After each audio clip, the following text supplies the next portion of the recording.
कुछ महीने पहले जब यूरोपियन सुपर लीग की न्यूज़ ब्रेक हुई थी, तो fan activism was at an all time high.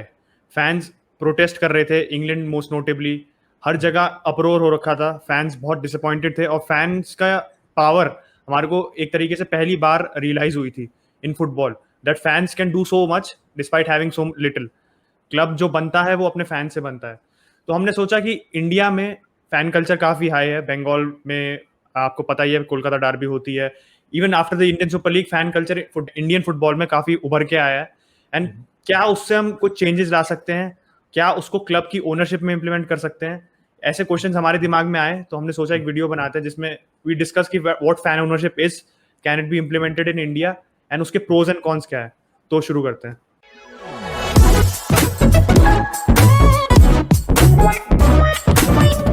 यार आप लोगों के मन में एक सवाल आता है, कह सकते हो एक तरीके से वैलिड सवाल है कि आईएसएल गाड़ी बढ़िया तो चल रही है, तो जबरदस्ती फैन ओनरशिप को घुसाने की क्या जरूरत है उसमें।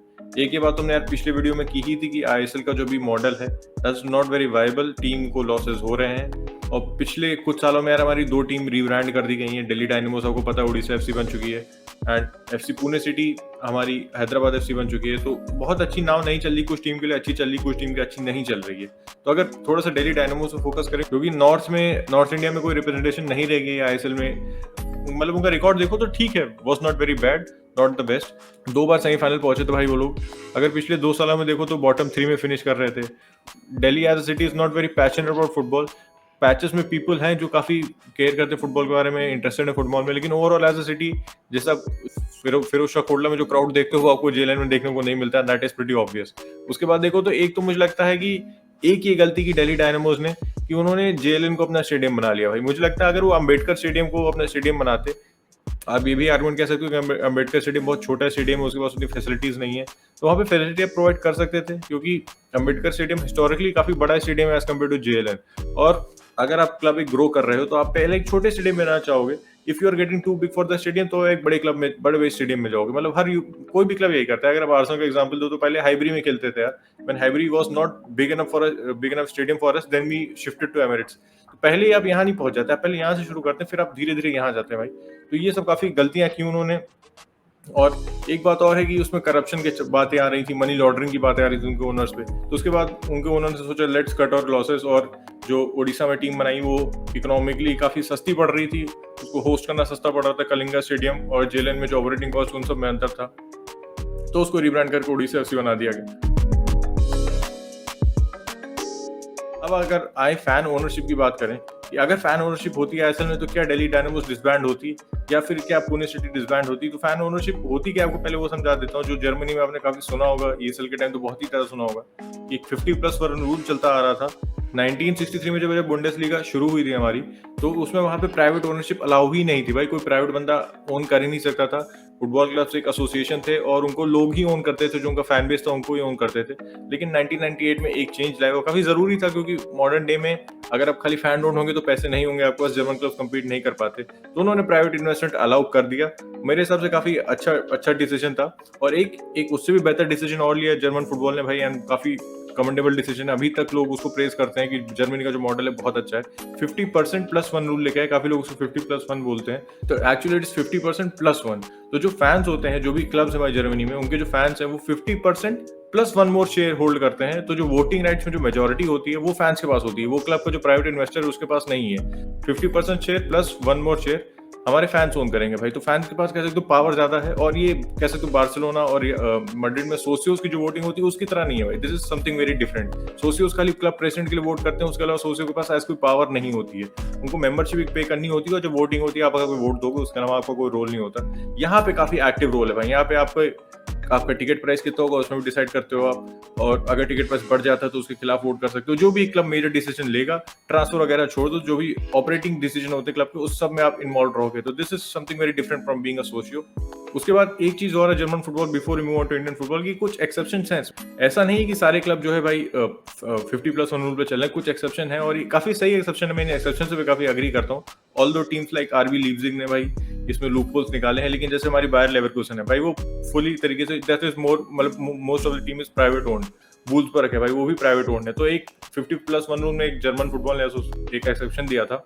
अगर आप 20 साल से क्लब ओन कर रहे हो और आपका सब्सटैंशियल और मेजर इन्वेस्टमेंट कर रहे हो उस क्लब में, उस क्लब को आगे बढ़ाने में और अगली हाइट्स पे ले जाने, तो जर्मन फुटबॉल आपको एक एक्सेप्शन देता है, आप उस क्लब को पूरी तरीके से ओन कर सकते हो।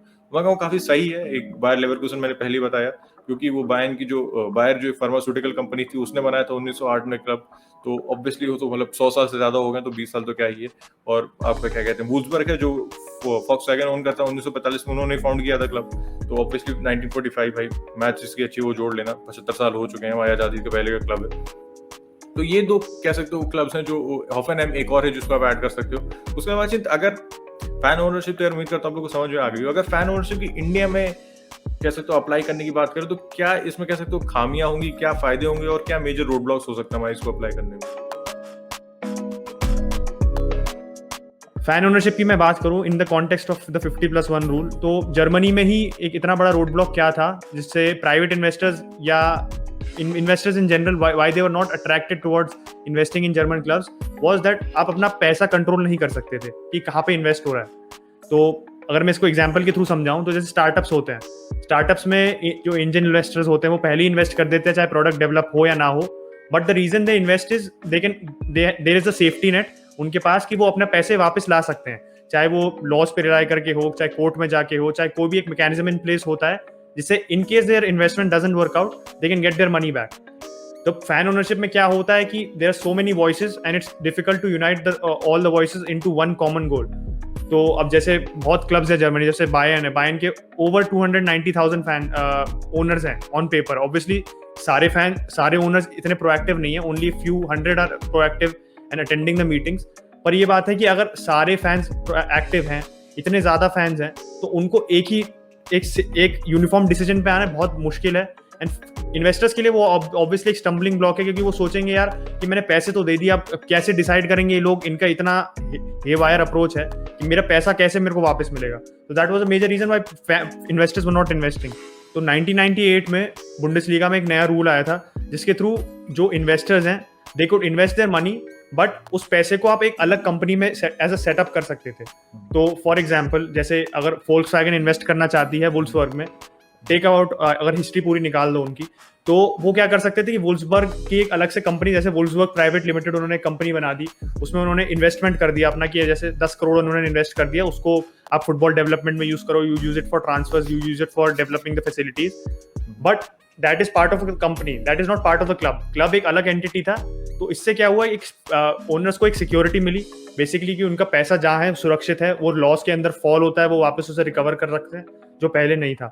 तो ये एक रोड ब्लॉक था जिसे अच्छे तरीके से हटाया इन जर्मन फुटबॉल।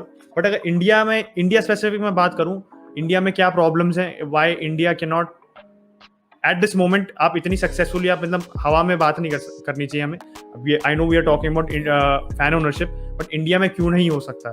तो इंडिया में सबसे बड़ी दिक्कत है, एक तो परचेसिंग पावर की बात होती है, परचेसिंग पावर या आप इकोनॉमिक स्टैंडिंग देख लो ऑफ फैंस इन जनरल। तो दिक्कत क्या है, पॉकेट्स में बांटे हुए हैं फैंस। जर्मनी वाला जैसा हाल नहीं है कि जैसे पूरी कंट्री में फुटबॉल इज वेरी पॉपुलर। अब इंडिया में क्या है, गोवा में पॉपुलर है, नॉर्थ ईस्ट में पॉपुलर है, बंगाल में पॉपुलर है, साउथ में पॉपुलर है, स्पेशली स्टेट्स लाइक केरला। तो there's only you can say 4 to 5 states of the country, मुश्किल से कुछ स्टेट्स, कुछ रीजन्स जहाँ पे पॉपुलर है, जहाँ पे आप फैन ओनरशिप की वायबिलिटी देख सकते हो। क्योंकि वहाँ पे क्या है, सबसे बड़ी जो आप कह सकते हो पिलर है फैन ओनरशिप का, is that the community is invested in football. तो वहाँ पे लोग actually they would want to become a part of the club, take part in the decision making, but फिर डिस्पाइट देयर इन्वॉल्वमेंट पैसे नहीं है। पैसे की सबसे बड़ी रोड ब्लॉक आता है, because lot of these fans are not आप कह सकते हो फाइनेंशियली वेल ऑफ इनफ कि वो substantial amount of money invest कर पाएं, या वो अपने they can by the shares in the club. सबसे बड़ी दिक्कत तो यही आती है। दूसरी बात आप आओ तो सपोर्ट की बात है।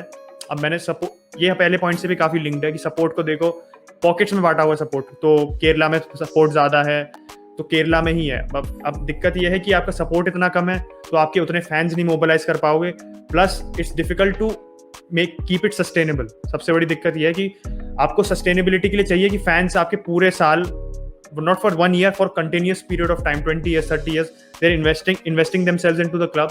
एक जनरेशन ऑफ फैंस एक अलग अलग बनती है जो जाके क्लब में डिसीजन मेकिंग करते हैं, मीटिंग्स अटेंड करते हैं, तो वो बहुत मुश्किल है। तीसरा point, and I think which is the most important point, is our Indian football pyramid. हमारा पिरामिड इतना रोबस्ट ही नहीं है, इतना सॉलिड ही नहीं है कि वो इस फैन ओनरशिप मॉडल को इतने ढंग से सपोर्ट कर पाए। सबसे बड़ी दिक्कत यह है कि अब जैसे हमने अपने जो हमारी लाइव स्ट्रीम हुई थी फुटबॉल नुक्कड़ के साथ एंड ऑल्सो विद आदर्श भाई फ्रॉम FTH, तो उसमें हमने बात की थी कि इंडिया में जो पिरामिड है, जैसे कुछ स्टेट्स में लीग है, कुछ स्टेट्स में लीग नहीं है। हमारे 36 फुटबॉल एसोसिएशंस है all across India, including the union territories and states. Every state does not have a league. Prime example Uttar Pradesh, हम पहले भी दे चुके हैं। तो इस सबसे बड़ी दिक्कत यह है कि आप fan ownership as a rule आप नहीं लगा सकते, एज एन एक्सेप्टेड प्रैक्टिस ला सकते हो कि कुछ क्लब्स ने इम्प्लीमेंट किया तो आज ला सकते हो। सबसे बड़ी दिक्कत तो यही है। यार काफी सही बात बोली अचिन ने कि जो एक कह सकते हो पॉकेट्स में हमारा काफी बटा हुआ है यार जो सपोर्ट है, एंड वो पूरे इंडिया में आने के लिए, कल्चर बदलने के लिए बहुत समय लगेगा, क्योंकि कल्चर इतनी जल्दी चेंज नहीं होता भाई। यहाँ पे क्रिकेट लविंग कंट्री है तो वो कल्चर चेंज नहीं हो पाएगा। तो थोड़ा फार फेच कॉन्सेप्ट है, लेकिन अगर आ जाता है फैन ओनरशिप इंडिया तो फायदे अगर मैं आपको एक दो बताऊं तो यार, अगर दिल्ली डायनामोस 50+1 ले आता है भाई, तो एक बड़ी ऑब्वियस सी बात होती है कि अगर जैसे मान लो मैं थोड़ा सा फुटबॉल से हट के एग्जांपल देता हूँ, आपने ड्रीम 11 पे कोई सट्टा लगाया है, अगर आप मैच में बिल्कुल में इंटरेस्टेड नहीं है, आप दोनों टीम को सपोर्ट नहीं करो, लेकिन फिर भी आप बाय करते हो उस मैच, आप देखते हो कि भाई क्या हो, क्योंकि आपके पैसे लगे हुए हैं। तो पैसे मैटर करते हैं भाई, पैशन अपनी जगह है, बिल्कुल सही, passion is more than money football में, इसमें कोई डाउट नहीं है, लेकिन पैसे मैटर करते हैं। तो अगर आप लोग शेयर्स बाय करते हैं तो भाई लोग मैच देखेंगे, लोग केयर करेंगे कि दिल्ली डायनामोस कैसा परफॉर्म कर रही है, आज का रिजल्ट क्या रहा है, दिल्ली डायनामोस ऊपर जा रही है, दिल्ली डायनामोस नीचे जा रही है। तो एक ही बहुत बड़ा फैक्टर आ जाता है भाई फैन ओन क्लब्स होने से कि लोग बाय करते हैं, तो कम्युनिटी स्पिरिट डेवलप होती है भाई, और टीम का सपोर्ट बढ़ता है भाई। तो जो अगर सपोर्ट रहेगा तो सबसे बड़ी बात, जो football at the end of the day is a business, तो लॉसेस नहीं होंगे भाई। अगर सपोर्ट रहेगा, मर्केंटाइज बिकेगी भाई, लोग आएंगे स्टेडियम में देखने, लोग अगर देखेंगे, लोग देखने जा रहे हैं, तो लोग और पिचिंग करेंगे, बाकी लोग भी देखना चाहेंगे भाई क्यों हो रहा है, क्या हो रहा है। तो इससे क्या होगा कि क्लब जो है भाई लॉसेस में नहीं जाएगा। एंड सबसे बड़ी बात जो है, ISL में सारे क्लब्स लॉस कर रहे हैं, तो अगर जो क्लब्स लॉसेस में जाना बंद हो जाएंगे तो ISL एज अ होल एक लीग भाई बहुत ही सक्सेसफुल हो जाएगी। ISL एक सस्टेनेबल लीग बन सकती है। और एक ये बात अच्छी देखने को मिल रही है कि जो दिल्ली डायनामोस ने गलतियां की थी वो ओडिशा FC नहीं कर रही। जैसे उनका शर्ट स्पॉन्सर देखो, एक छोटी सी बात, शर्ट स्पॉन्सर देखो उनका, तो हमल ने भाई किया है। तो हमल भाई प्रीमियर लीग की टीम्स को स्पॉन्सर करती है ना, team like ISL to get sponsorship from the likes of हमल इज अ बिग थिंग। तो ये एक अच्छा काम कर रही है भाई Odisha FC, and hopefully they run themselves better than Delhi Dynamos. पहला सीजन तो बहुत खास नहीं था, लेकिन इस सीजन अच्छी साइनिंग की है। और अगर आपने वो वीडियो नहीं देखा हो तो इधर कहीं लिंक आ रहा होगा भाई, वो वीडियो तो जरूर देख लेना इस वीडियो के बाद। और एक वैसे क्लब है यहाँ पे, छोटा सा क्विज आप लोगों के लिए भाई, कि एक क्लब इंडिया में जो टोटली फैन ओन्ड है। तो एक सेकंड को पॉज दूंगा, बाकी फिर आपको नाम बताते हो कौन सा क्लब है। जिसको पता हो भाई कमेंट करके बताना नीचे। अगर आप लोग गेस नहीं कर पाए पॉज करने के बाद भी, तो I just let you know, Travancore Royals है क्लब जो तिरुवनंतपुरम में बेस्ड है, केरला में। तो आप ये कह सकते हो only such club in India which is 100% fan owned. मतलब क्लब नहीं था वो पहले, फैंस ने मिलके, एक स्टूडेंट्स थे जो स्पोर्ट्स मैनेजमेंट स्टडी कर रहे थे इन केरला, वो साथ में आके उन्होंने ट्रैवनकोर रॉयल्स को बनाया। अभी तो it's not competing on a very high stage, it's still भी नेसेंट स्टेजेस में ही है अपने club. It's only been around 3 years since they been established. But एक चीज़ ये है कि हमारे को इंडिया में एग्जाम्पल दिखा ऑफ फैन ओनरशिप। अब इन लोग साथ आए, they are modelling themselves on the success of Kerala Blasters in Kerala, of Gokulam Kerala. Gokulam Kerala भी नया क्लब है रिलेटिवली, केरला ब्लास्टर्स आप कह सकते हो is the most well established club, but Gokulam Kerala आया एंड दे अंडरस्टूड कि अगर आप अपना इकोसिस्टम, अपना वे ऑफ मैनेजमेंट अच्छा करोगे तो then you can actually prosper in a very short amount of time. They won the IL League, they won the women's league as well, and they also won the Kerala domestic cup as well. तो उन्होंने clean sweep कर दी अपनी, तो that is because of good management. But आप लोग सोच रहे होगे कि मतलब फैन ओनरशिप क्या, मैंने इतनी बुराई करी, मैंने तो एक्सटेंसिवली बात की थी, उत्कर्ष ने भी उसको उस पर अपना पॉइंट रखा था। बुराई है नहीं फैन ओनरशिप को, obviously you can actually run it well. और एक इसका आइडिया ले सकते हो आप, जो before we just conclude is about an independent regulator जो होता है। अब जो लोग इंग्लिश फुटबॉल को देखते हैं उन्हें पता होगा, इंग्लैंड में गैरी नेवल वगैरह काफी हल्ला मचा रहे थे कि इंडिपेंडेंट रेगुलेटर आना चाहिए। तो मैं उस बात से काफी एग्री करता हूँ, and I think if that sort of entity is brought into place in India के लीग में, AIFF के अलॉन्ग साइड जो रन करे, जो डोमेस्टिक लीग्स के खाली अपना फोकस रखे, जिससे AIFF अपना more on the national development पर ध्यान रखे। तो उस पर अगर देखो तो इंडिपेंडेंट रेगुलेटर अगर आता है, वो क्लब्स के इंटरेस्ट, फैंस के इंटरेस्ट वे कर पाता है, they are able to give fans a better voice. तो I think fan ownership can actually work instead of going haywire, जैसे जर्मनी में कुछ का इंस्टेंसेस हुए थे और जो कंट्रीज में भी हुए हैं, जैसे स्पेन का भी एग्जाम्पल बताया उत्कर्ष ने। तो I think that can obviously be managed if you look for an independent regulator. ये बात सही है। देखते हैं यार, अभी तो कैसे आइडियाज बहुत सारे हैं। सबसे पहले तो आई लीग और आईएसएल का मर्जर सही से कर लो, उसके बाद फैन ओनरशिप की बात करेंगे। लेकिन this was something an idea हमारे दिमाग में काफी टाइम से बात थी, तो हमने सोचा यार इस पे एक वीडियो बनाए, क्योंकि इस पे कोई ऐसा वीडियो है भी नहीं।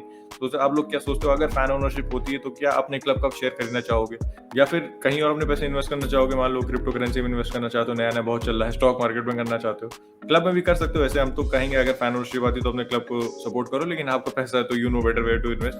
तो यार भाई लोग, अगर वीडियो अच्छा लगा हो तो नीचे लाइन लिखी होगी, please like the video and don't forget to subscribe, क्योंकि ज्यादातर लोग वीडियो देख के खिसक लेते हैं, सब्सक्राइब नहीं करते हैं। और अगर यहाँ तक वीडियो देख रहे हो तो थोड़ी शर्म खाओ और सब्सक्राइब कर दो, and will catch you in the next one. Bye bye.